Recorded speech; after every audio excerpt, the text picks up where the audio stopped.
Bueno, moitas gracias pola vosa presencia, gracias en especial aos nosos xóvenes ponteses que se animan unha vez máis a asistir ás conferencias que organiza a Asociación Cultural de Estudios Históricos e Sociais UME. Imos comenzar hoxe a primeira conferencia das 12 xornadas. Estará con nós Antonio Reigosa, que nos impartirá unha pequena charla, coloquio, que levará por título O patrimonio invisible, seres e lugares encantados. O venres que ven, o día 4 de decembro, nos vai acompañar unha compañeira tamén da asociación, que é Silvia Blanco Agueira, e o que vos fala, que daremos unha pequena charla sobre o que foi a construción do poblado das Veigas e a iglesia que se construiu no poblado nos anos 60, non? E, por último, as xornadas deste ano rematan o día 12, o sábado 12, tamén ás 8 da tarde, coa presentación do número 8 da revista UME, que ven cargada de artigos moi singulares, moi interesantes, e que vos recomendo a vosa presencia e a súa lectura. Non vos conto nada máis para non cargarvos, e xa vos deixo con Manuela, que vos vai a facer unha pequena biografía de Antonio Reigosa. Bueno, boas tardes.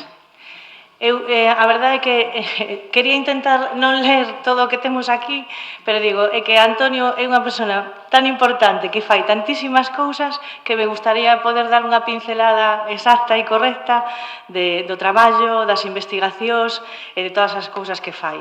Antonio Reigosa é de Mondoñedo, o sea, veciño daqui de moi cerquiña de nós, é persoa responsable de comunicación e xestión cultural da rede museística da Deputación de Lugo, desde xaneiro deste ano, cronista oficial de Mondoñedo, así que de paso aproveitamos para felicitarte, que non te viremos aquí públicamente dende esa data, cofundador do Grupo de Investigación Etnográfica Chaira, investigador, escritor, divulgador da mitoloxía popular, da literatura, da tradición oral e da cultura oral, creador e coordinador da enciclopedia virtual Galicia Encantada, que a podedes visitar na web www.galiciaencantada.com, donde poderes ver infinidade de cousas que vai aportando el e outros convidados que participan na revista. Vocal e responsable de literatura e tradición oral da Asociación de Escritores e Escritoras en Lingua Galega, coordina con Isidro Novo as xornadas de literatura oral que se veñen celebrando en Lugo desde o ano 2008, dedicadas no 2008 ao Demo, no 2009 ao Lobo, no 2010 á Morte, no 2011 ás lendas urbanas, no 2012 aos Mouros e ás Mouras, no 2013 Historias, mitos e monstros do mar de Galicia, no 2014 aos amuletos e reliquias, colaborou en distintas radios como Radio Nacional, Radio Galega, escribe artigos para revistas e xornais como A Voz de Galicia, Progreso, etc. Infinidade de actividades nas que participa. No 2014, xunto con Suso Barral e Gonzalo Abuín, crean o xogo Arde Ludus, o xogo do Lugo romano, e, bueno, entre as súas obras figuran obras premiadas como Memorias dun raposo, O Resalgario, de literatura infanto-xuvenil, publica narrativa como texto Os dous irmáns e outros contos populares do Antigo Exipto no 2008, en ensaio, creo que a última obra de ensaio Galicia Encantada, o país das mil e unha fantasías, de Edicións Xerais, etc. Multitude de libros que están a nosa disposición e que vos convidamos a ler porque vos van a encantar as investigacións que el fai, o que el coñece sobre mitoloxía, sobre literatura oral, a comunicación que ten cos veciños e veciñas de multitude de povos, hoxe como a este, que vos convidamos a participar, porque non queríamos facer unha mesa como esta, que foran a típica conferencia, queríamos facer algo máis acolledor, que estuveramos máis de tú a tú, e que toda a xente que estades aquí, se queredes participar, vos convidamos a que participedes en esta mesa coloquio. Damos a benvida a Antonio Reigosa, moitísimas gracias por acompañarnos hoxe nas Pontes e esperemos que vos guste moito. Ben, boas noites xa. Moitísimas grazas, Manuela, por non leres todo o que traes aí, que traes para unha semana. Eu creo que te pasaches que copiaches o de outra xente, porque eso non é normal. Moitas grazas a UME, a Asociación UME, por convidarme e, ademais, aproveitar para felicitarvos porque son as 10ª xornadas xa, non? Que non está mal manter durante tanto tempo unha actividade que se centra no patrimonio local e comarcal con afán divulgativo de coñecemento, realmente é para celebralo. Moitas gracias a todos vós, e sobre todo aos máis novos, que me sorprendestes vindo, porque non son as vosas horas habituais de traballo, eu sei, non? É normal, a mí tamén me gusta traballar de luz a venres, pero hoxe excepcionalmente agradezo-vos a solidariedade conmigo. E, de alguna maneira, a min gustaríame que quedase, pois, non, nós seguramente non son quen para facer un homenaxe, pero que quedase na memoria de todos nós que este acto se celebra coincidindo coa desaparición física de dous persoeiros enormes da cultura galega, onte Xosé Neira Vilas, como sabedes, e hoxe, ou esta noite pasada, o chairego Xosé Chao Rego, que seguramente os máis vellos sí, pero os máis novos ainda non vos decatades da relevancia destas dúas persoas, ou sí, non o sei, pero van quedar por moito tempo, eu creo que se me achego, resoa, verdad? Mellor separalo un pouco. É seguro que se oi sin micrófono incluso. Que van quedar pa memoria da cultura galega durante moito tempo, aínda que eu son consciente, creo que todos somos conscientes de que nada é eterno. Temos que cuidar esa planta para que dure moito tempo na memoria de nosa e dos que veñan detrás.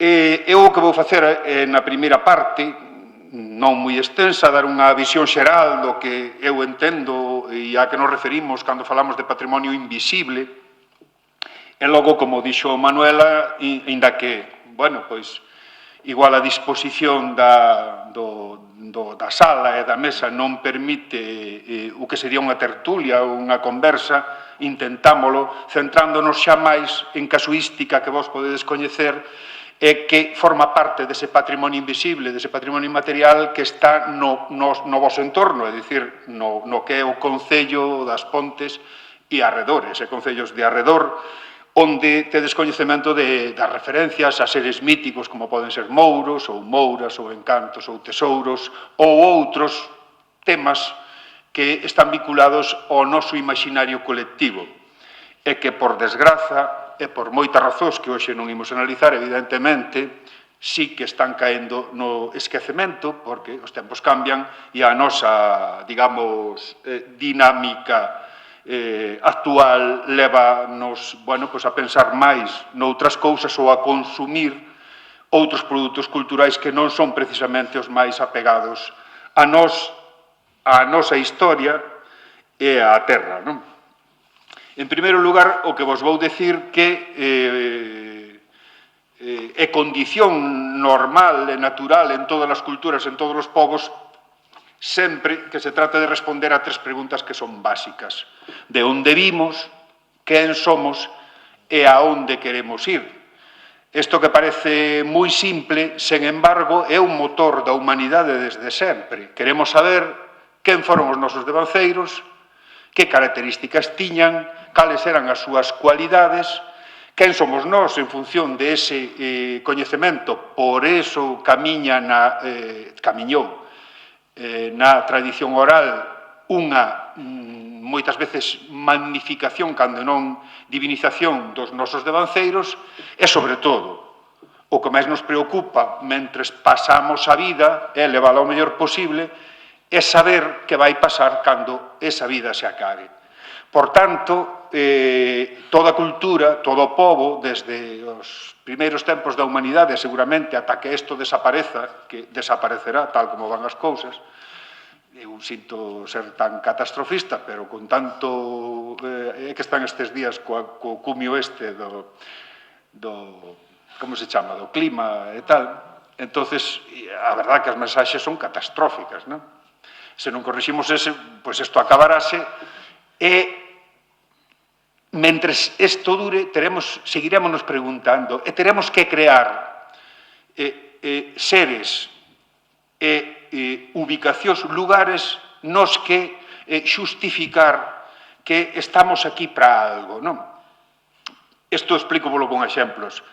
Vimos dun pasado que as religións nos solucionan sempre, dannos un libro, unha Biblia, explícannos como se creou o mundo, quen eran os deuses, os capaces de crear ese mundo, e se seguimos, digamos, ese dogma, esa norma, é relativamente doado, tranquilizador, se queredes, saber quen somos, de onde vimos, e logo tamén nos dan resolto o que vai vir, non? É dicir, que hai un ceo, que, bueno, se nos portamos ben, claro, se nos portamos mal hai un inferno, etc. Bueno, isto sabedelo perfectamente. Bueno, pois agora, situádvos nun tempo diferente ao que pode ser o exclusivamente religioso e, evidentemente, fora do cristianismo, que é o que nos marca neste momento da historia, nestes 2000 últimos anos. Evidentemente, houbo vida detrás, por tanto, houbo as mesmas preocupacións, houbo deuses e houbo un sistema, chamémoslle mítico ou religioso, porque a fin de contas era religioso, que tamén tiña unha conciencia de que viña de algunha orixe e que había unhos seres superiores sobrenaturais que creaban esa vida e facilitaban, digamos, a vida das persoas mentres non morresen, e que logo había un despois e tamén tiña unha explicación. Nós agora estamos na confusión, non me vou enrollar moito por aquí, pero eu creo que para os rapaces, para que leven unha idea, digamos, superficial de como somos de simples os humanos, porque ao final somos moi simples, aínda que despois vayamos á casuística dos seres míticos e os lugares onde se localizan e pareza todo complexo, a realidade é que non é así. Se eu vos digo que os famosos mouros, estes que nos din que viven en xacementos arqueolóxicos como os castros ou as mamas ou outros lugares, que teñen unhas capacidades máxicas, maravillosas, viven debaixo da terra, non traballan, teñen tesouros, é dicir, o ideal humano, non? Sería o perfecto.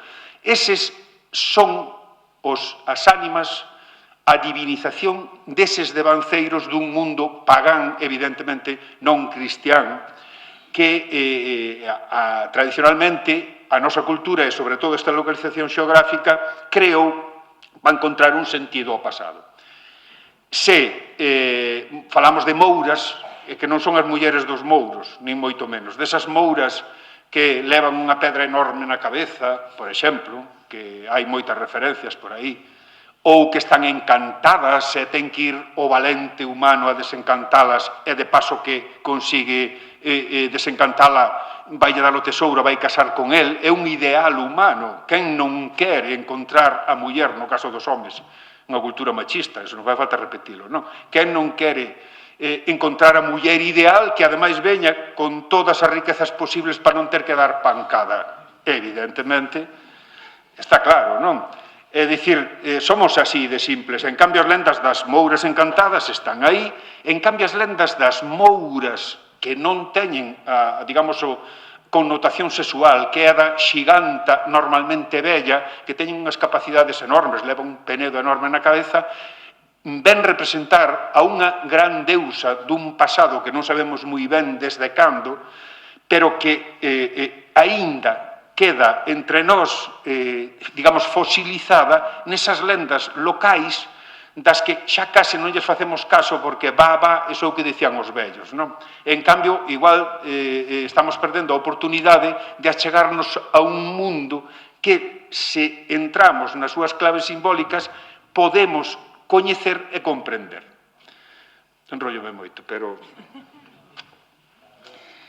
Entón, en definitiva, falemos de mitoloxía ou falemos de religión, no fundamental é esa que lle podemos chamar cultura, capacidade que temos humanos para interactuar co sobrenatural e esa preparación ou esa comprensión do mundo no que vivimos que nos ven dada pola nosa cultura, sin ter que preocuparnos cada un dos individuos que estamos nacendo cada ano antes e despois, preguntar por todo, porque se tivésemos que preguntar por todo e ninguén tuvese respostas concretas, entón estaríamos absolutamente desorientados, mentres que a nosa cultura tamén ten esa función de orientarnos e de concretarnos cal é a nosa situación no mundo.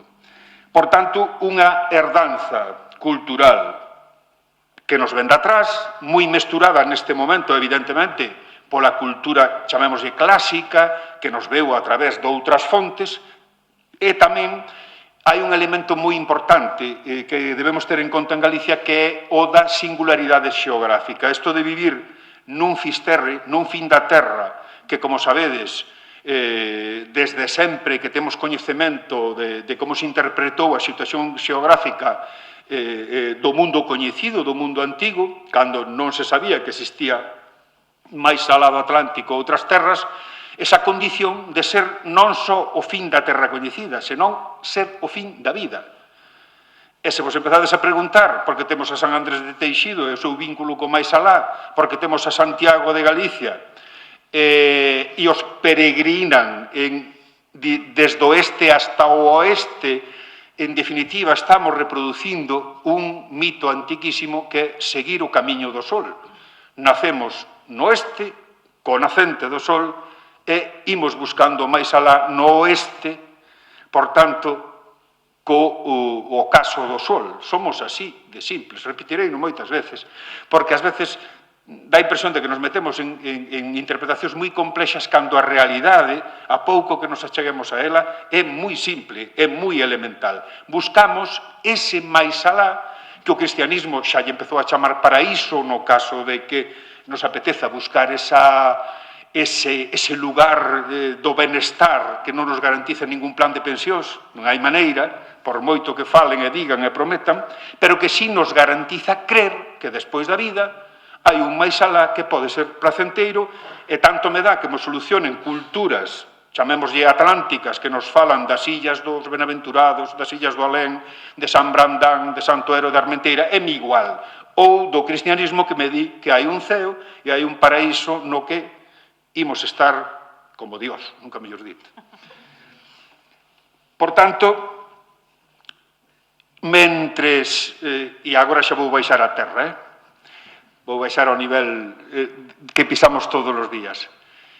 E vou vos decir que o noso, nós, cada individuo, somos un centro do mundo, porque todas esas preocupacións e moitas outras das que falei van con nós.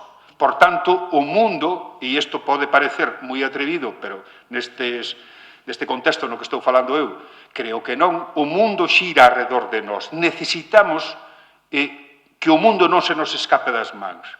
Cada parroquia, xa trascendemos o individuo, é un mundo, é un universo. Por eso cada parroquia, se imos ao plano religioso, ten o seu santo patrón, ten a súa festa, é dicir, ten as súas ritos de cohesión social e precísaos, pero se imos ao espazo mitolóxico logo, ou o que a Iglesia demoniza chamándolle mundo pagán, temos unha serie de lugares nos que decimos ou cremos ou contannos que viven ou viviron seres de outras, religións do mundo precristián e que aínda temos memoria deles.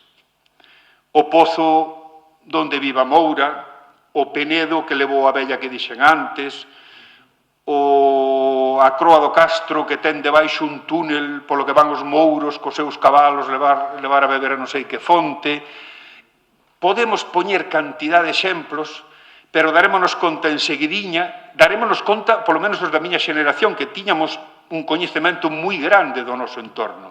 porque nos facían ir coas vacas, ir ao monte, non sei que, e dominábamos a toponimia do noso entorno, e cada vez que saía, digamos, un elemento que non era, digamos, non formaba parte do mundo racional, eu nacín e vivín, criei-me ao lado do castro de Zoñán, e meu avó, cada vez que tronaba, decía que eran os mouros do castro que estaban xogando aos bolos, cando trono.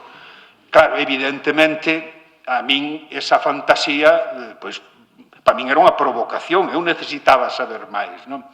E despois contábame que tiñan un túnel por debaixo do castro, polo que levaban os cabalos a beber á fonte de San Cristóbal. E despois contábame que tiñan un xogo de bolos cunha lastra e a bola e os bolos tamén de ouro. Eso é fascinante. Ese mundo, meu abuelo non inventou. Meu abuelo transmitiumo, como transmitiron todas as xeneracións anteriores, e non inventou porque eu agora sei, daquela non sabía. Eu pensaba que o caso do Castro de Zollán tiña que ser único, aparte de que non me preocupaba se era único ou non. Tiña que ser único porque era a miña, o máis próximo, non?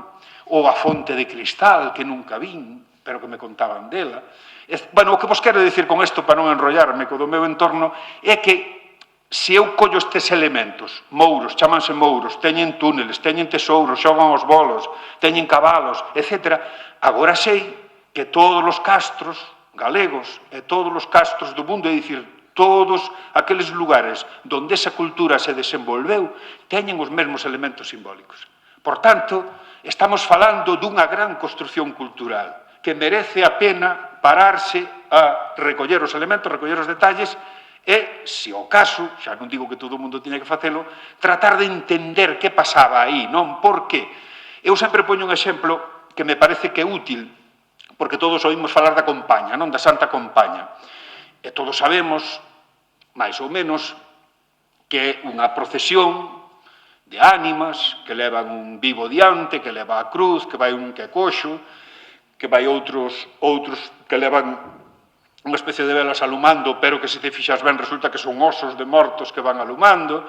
É dicir, hai unha descripción ao detalle dese tipo de procesión que, se seguimos recabando información, dinnos que teñen uns recorridos concretos nun entorno determinado, normalmente parroquial, e que teñen unha función, que é ir á porta do que vai morrer. É dicir, Pepiño, prepárate, que che chegou a hora, ti, eso seguinte, en que vas ser recibido polo porteiro do cemiterio, que é outro ser mítico que hai, que é o último morto da parroquia que espera polo que vai chegar.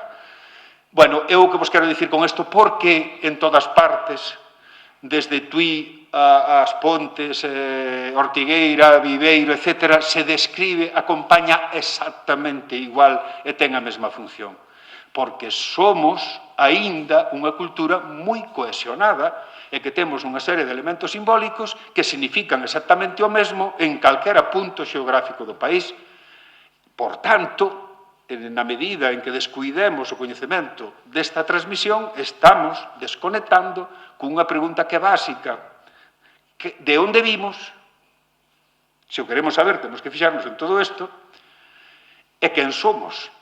Porque digo eu que seremos fillos dunha cultura da que só estamos poñendo aquí dúas pinceladiñas, pero que ten unha cantidade de elementos exactamente idénticos en todo o país, desde hai moito tempo, polo menos desde que se fai algún tipo de recollida que quedase en algún papel que nos poida confirmar todo eso.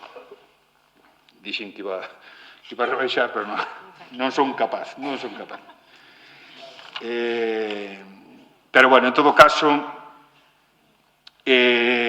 como isto hai que vincularlo un pouco ao terreo, e como vos, durante todos estes anos, fixestes unha revisión completa do patrimonio arqueolóxico, supoño que, non sei se algunha vez tratastes o patrimonio material, supoño que sí, pero, sobre todo, fixeríades vos, pois eso, en patrimonio arqueolóxico, en patrimonio arquitectónico, en patrimonio religioso, etc. Bueno, pois, xunto a todo ese patrimonio que é o elemento físico que está visible, polo que, evidentemente, hai que preocuparse en conservar, en dar a coñecer, en investigar e todo eso, xunto a ese está este patrimonio invisible, que é tan importante como outro, porque podo vos dicir dunha maneira bruta, de que vale unha catedral se non houvese ninguén que fixese ningún rito dentro desa catedral.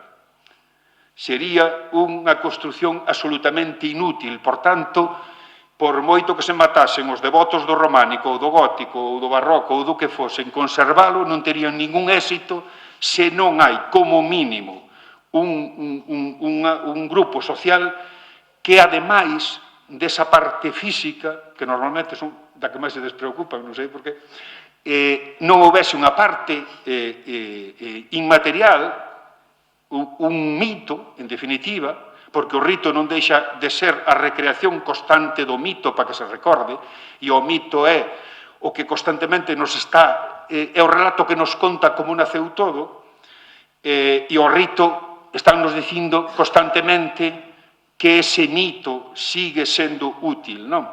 Bueno, pois, ese patrimonio material, ese intangible, esas historias, sempre cando nos acheguemos, na medida do posible, a súa interpretación, ao seu significado simbólico, son fundamentais para a transmisión cultural de cara ao futuro, porque sin ese patrimonio, xa vos digo que será moi importante o románico, mira que se fan plans de conservación de non sei que, pero se a capela non ten outra función, a capela desaparece, seguro. Non, se repasamos a historia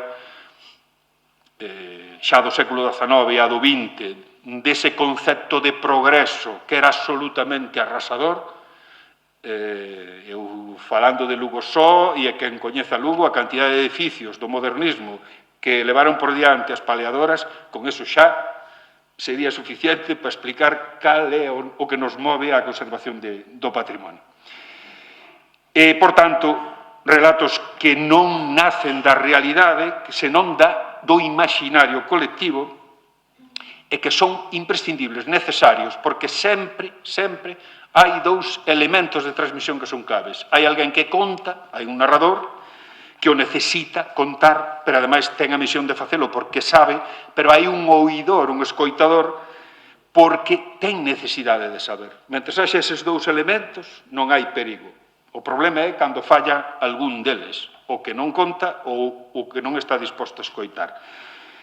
Manuela terá moído máis dunha vez, e algún máis tamén, só é o falar da xeneración muda, é dicir, e eu creo que estamos nunha situación de xeneración muda, cando hai unha fenda, neste caso oral, non digital, entre a xeneración máis bella e a xeneración máis nova, cando non hai comunicación entre a lógica natural entre unha xeneración e outra, porque, polas razóns que sexan, porque non interesa a xeneración máis nova ou porque a máis bella xa non ten interese en contar, que eso non hai que botarlle a culpa aos novos exclusivamente, que non é así. E esta da xeneración muda ben porque é unha lenda dunha tribu aborixe australiana que decían que eles, comparados cos seus devanceiros, cos seus antigos, eran moi burriños, non sabían prácticamente nada, esqueceran todas as artes, todas as mañas, porque entre os seus antigos, que eran os xenios, e eles, houve unha xeneración muda. Tiveron a mala sorte de que houve unha xeneración que non falaba. Por tanto, imposibilidade absoluta de transmitir calquera saber que viñera do pasado. Eu creo que a cultura en xeral, a popular, que eu creo que non hai máis cultura que a popular. Outra cousa son 4 exquisiteces de unha secta que falan en clave, como os médicos, e tratan do seu. Pero a cultura é xeral, independentemente de que haxa xenios, como os que morreron onte hoxe, que son capaces de dar un paso ao fronte e transformar, recrear,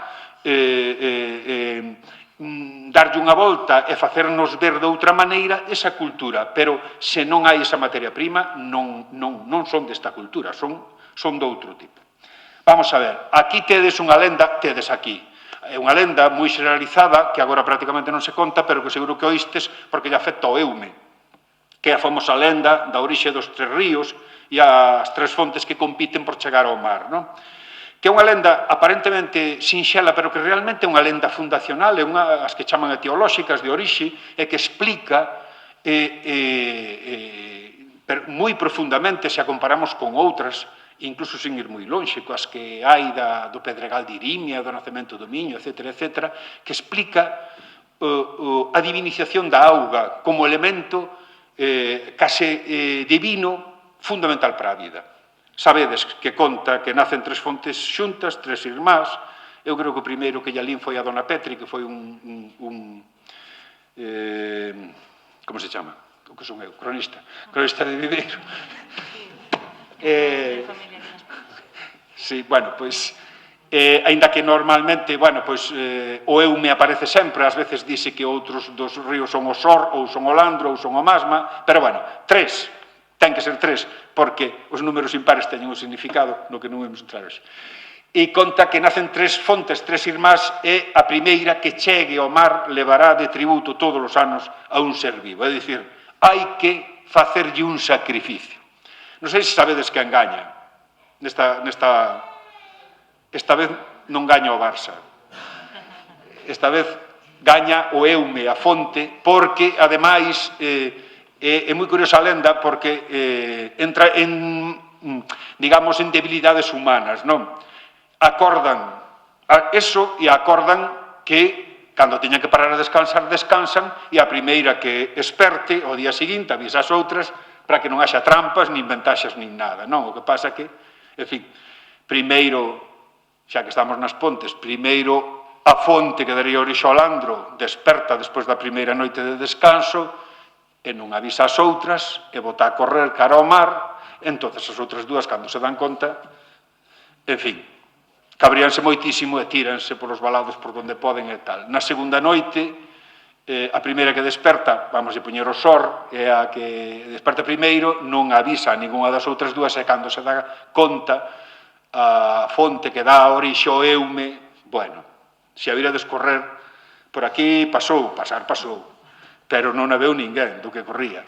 E foi a que chegou primeiro ao mar, e por eso se dice que o río Eume ten que levar todos os anos unha persoa, ten que afogar unha persoa como sacrificio.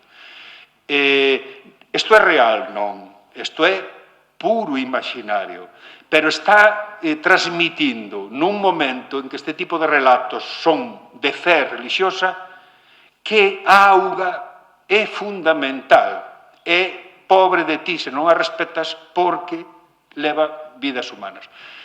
Na desembocadura do Eume hai outra lenda que non sei se tedes oído falar dela, en teoría habería ali unha cidade a beira do mar, eu calculo que ali onde está a Praia da Madalena, en Cabanas ou por ali, porque nesto da mitoloxía non hai planos, non hai mapas, non te podes fiar, non?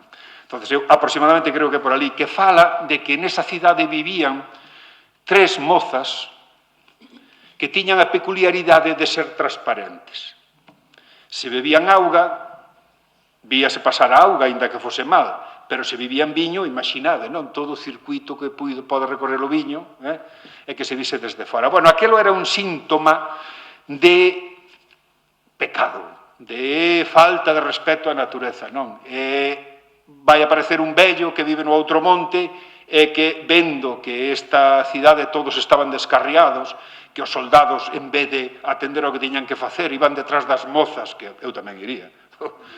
Bueno, como non iba, Bueno, o caso é que o que pon orde que un individuo da nova religión botalle unha maldición e manda un tsunami e afunde para sempre a cidade das 3 mozas transparentes.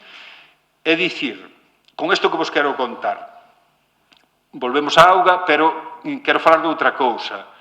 De vez en cando, e conto moi ben a Biblia, pero todas as culturas teñen un diluvio, de vez en cando é necesario rexenerar. E rexenerar a auga é fundamental para rexenerar. En Galicia hai cantidade de lendas de cidades asolagadas. O Pozo do Ollo en Begonte, a Lagoa de Cospeito, a Charca do Alligal, e ata, se non me equivoco, nas Pontes, houve unha cidade asolagada, ou polo menos eso conta algúns recopiladores de lendas. Unha cidade de Vilaverde. Vos sabíadelo? Pode vir un tsunami calquera día. Curioso é curioso é que na lenda das Pontes, que é en todo idéntica a todas as outras, lugares de pecado, de pecadores que non fan caso a deuses nin a nada, pode ser a Virxe, pode ser San Pedro, pode ser Deus, Xesucristo, nun momento determinado botei esa maldición e deixas debaixo da auga para sempre, non? O que pasa é que no caso das Pontes, a persoa que invocou a divinidade para que lle botase a maldición, invocou a unha santa. Santa que? Eulalia, Santa Eulalia, e Vilaverde desapareceu, pero esa rapaza salvouse e a fundación mítica, en agradecemento, funda o santuario de Santa Eulalia. Non vos parece maravilloso?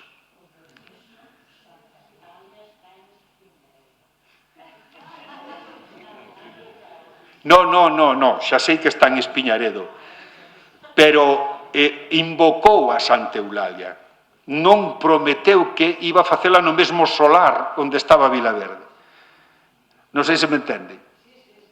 Bueno, é que non dixen, eu creo que non dixen eso, pero bueno.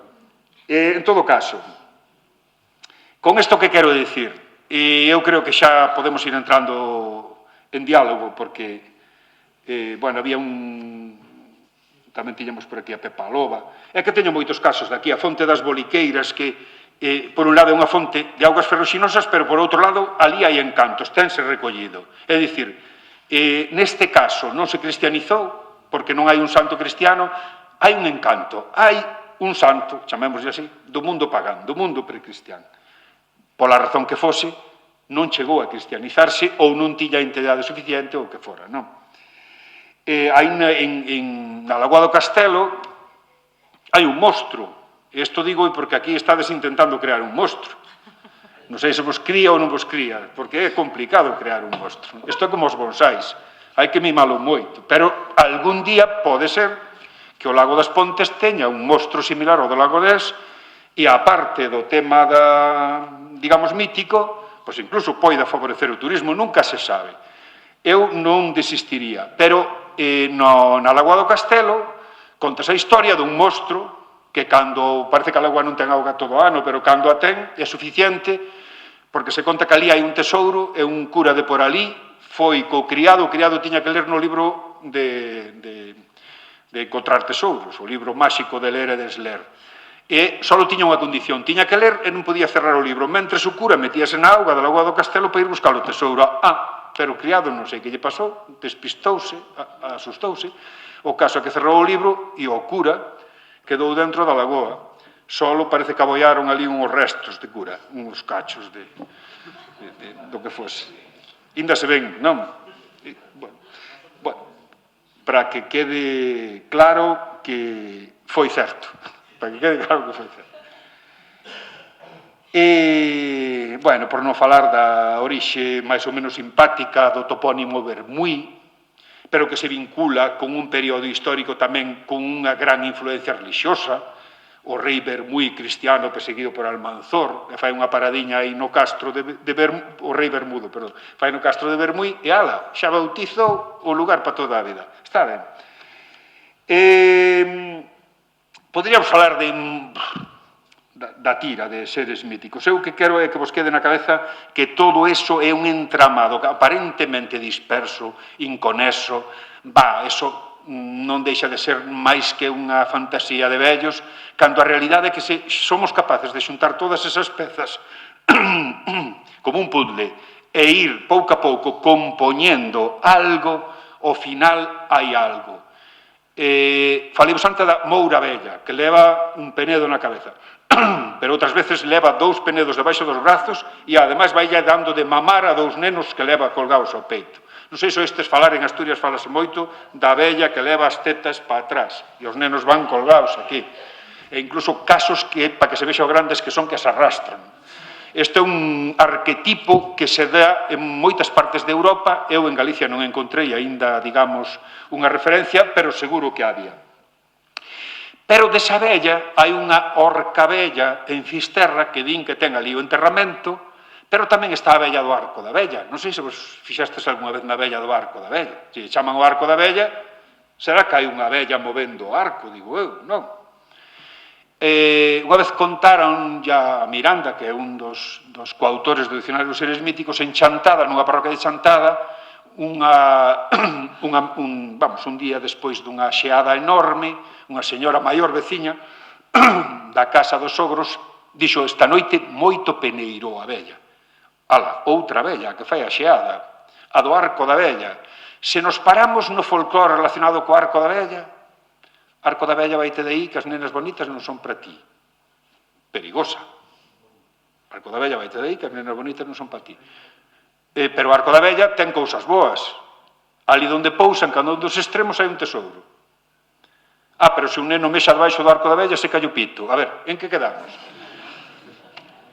Que vos quero dicir con isto? Que nos quedan eses detalles, eses retazos, que non nos din moito se non os xuntamos e tratamos de entender que aí detrás hai algo que foi moi importante e que era un deus, unha deusa neste caso, que tiña capacidades de doar, é dicir, de tratar ben e de castigar. Está claro, a Orca Vella que está enterrada en Fisterra, era a raíña da contorna, porque ademais era unha fornicadora de medos, pastores de por ali estaban felices. Non había problema. O que pasa que a vella cansou. Chámanlle Orca Vella. O nome xa nos dá que pensar no orco, a vella, dun tempo moi antigo, etc. En todo caso, é que a muller, cando tiña, di a lenda, cando tiña 170 ou 180 anos, como se dixera 1000, é dicir, é un tempo imposible de calcular no pasado. Non estamos falando do século XIX, estamos falando do outro tempo antigo. Pois decidiu non vivir máis, pero decidiu acabar a vida como a levara. Chamou un daqueles pastores e dixo: vete pa aquí. O pastor alegrouse, dixo: hai festa. Pero resulta que esta vez, ten cuidado coas posturas, esta vez dixolle: ponte ti debaixo. E el puxose debaixo. E ela puxose en riba, tirou da tapa, que sei que o facían nun sartego, tirou na tapa, e claro, o outro deuse conta: pero que faz? Que vou quedar aquí, vasme afogar, non sei que, empezou a berrar, viñeron todos os pastores do redor, pero non puderon facer nada. Cando chegaron ali, todo o sartego estaba rodeado de serpes. Outro elemento simbólico que nos di, desde o punto de vista cristiano, que eso está demonizado, que eso é o mal. Temos que intentar ler nesas claves, porque se nos quedamos coa descripción racional, non entendemos nada. É-nos igual, non nos aporta nada, máis nos dá que se chama Orca Vella e que pase o que pasou. É-nos igual, temos que ir a esas claves. Pois xuntando todas esas vellas e o que podemos rastrexar de todas elas, evidentemente se fai a xeada, se é a do Arco da Vella, se ten esa capacidade de sobrevivir moito máis alá da vida normal dun humano, se ten o poderío de levar pedras enormes na cabeza. A pouco que vos fixedes no voso entorno, oiredes da pena da vella, seguro, porque hai que ir ao monte e hai que preguntarlle aos pouca xente que queda nas aldeas como se chama esa pena, porque as penas teñen nome, e ata hai penas que falan, contan historias. Eu en Zoñán, ali ao lado da miña casa, hai unha que fala, e ademais era perigosa porque parece ser que como se achegase moito un neno a ela, levaba para dentro, desaparecía. Pero idevos animando vos, porque eu non vou agotar isto, é imposible.